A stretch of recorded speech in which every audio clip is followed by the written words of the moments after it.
Otro de los aprendizajes más importantes que tuve fue que aprendí a estar cómodo en la incomodidad. Aprendí a estar en paz a pesar de sentir molestias. Aprendí a confiar en que si simplemente espero, esas incomodidades desaparecen. Ayer me acosté para dormir y fue increíble porque me empecé meditando y fue fascinante cómo mi cuerpo constantemente me pedía moverme. Y yo me quedaba quieto y me pedía moverme, me pedía moverme, me pedía moverme. No paraba, cada 20 segundos me pedía moverme y pasaban 5 o 10 que sentía esa incomodidad y desaparecía. Y después aparecía de vuelta. Y me sorprende pensar, siempre viví con ese constante pedido de mi cuerpo de que me mueva. Esa era mi normalidad que no veía. Y eso se traduce a todo desde moverme a cualquier otro impulso que pueda llegar a sentir.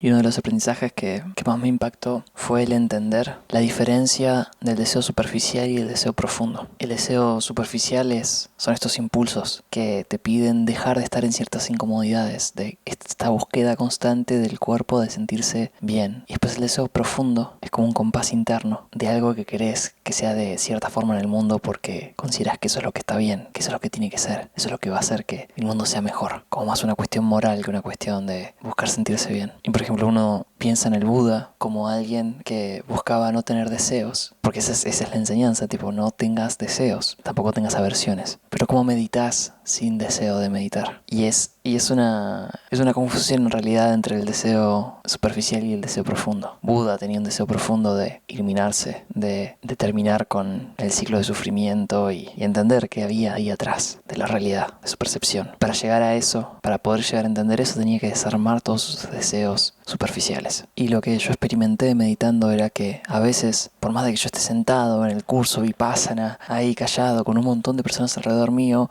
y sin nada mejor que hacer que meditar, me distraía, ponía a pensar en alguna boludez. Quería dejar de hacerlo. Y en esos momentos, mi deseo superficial era ir a la comodidad. Y este deseo superficial tapaba mi deseo profundo. Que si yo me pongo a preguntarme, posta, ¿qué es lo que cómo quiero que sea el mundo? ¿Cómo quiero ser? Tengo un ideal, tengo un deseo profundo de mejorar el mundo. Y cuando, en esos momentos en los que me dominaba mi deseo superficial, cuando tenía una mini reflexión y me ponía a pensar, ¿por qué estoy haciendo esto? ¿Por qué estoy acá? ¿Por qué es una buena idea que yo medite en este momento? Y no que espere a salir del curso y después medite cuando yo quiera, de la forma que yo quiera. Después de tener esas mini reflexiones, poder conectar de vuelta con lo que realmente quiero, mi mente se callaba y se concentraba. De la misma forma, cuando yo dudaba de la técnica, dudaba de Vipassana como la forma de iluminarse, porque otras personas ya se iluminaron de otras formas, hasta sin meditar. El punto es que sé que hay otras formas de iluminarse que no son tan dolorosas, como por ejemplo la autointerrogación, el estar reflexionando, estudiando y reflexionando acerca de la naturaleza de la mente. El punto es que cuando desconfiaba de la técnica, mi sistema ya no quería meditar, ya no quería hacer el trabajo, porque si no confío en la técnica es como que no tiene sentido. Y acá entra la teoría ayudando. Cada vez que había un discurso a la noche, que es básicamente un podcast donde Goenka, el maestro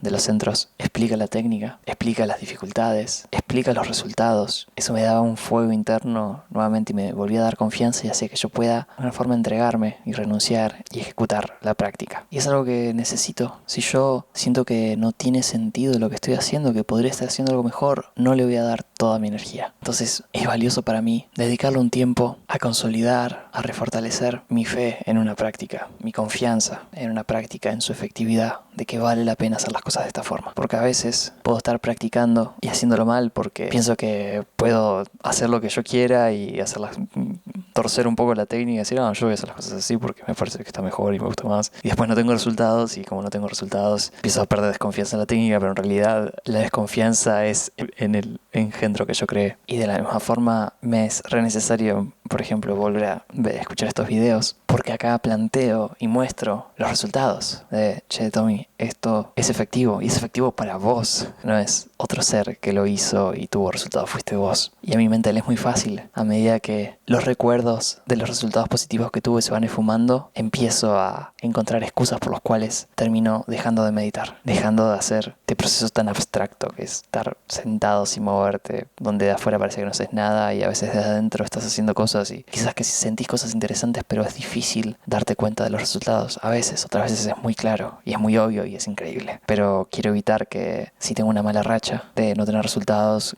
de convencerme y excusarme y frenar. Así que lo que estoy haciendo es que en medio de las meditaciones estoy escuchando libros o conferencias de Goenka para reforzar mi confianza en el proceso y poder entregarme y darle toda mi atención al proceso, porque si no termina sin ser efectivo. Y es curioso, pero cuando medito escuchando información, muchas veces tengo meditaciones muy buenas, muy buenas. Así que teniendo en cuenta que solo es un positivo, voy a estar haciendo eso. No todo el tiempo, porque si no, no puedo estar con mi foco completo en el proceso, pero sí quizás para arrancar una sesión de meditación larga, empezar con un discurso y después apagarlo y seguir una vez que ya haya entrado en un estado de concentración más profundo. Sepan sus porqués.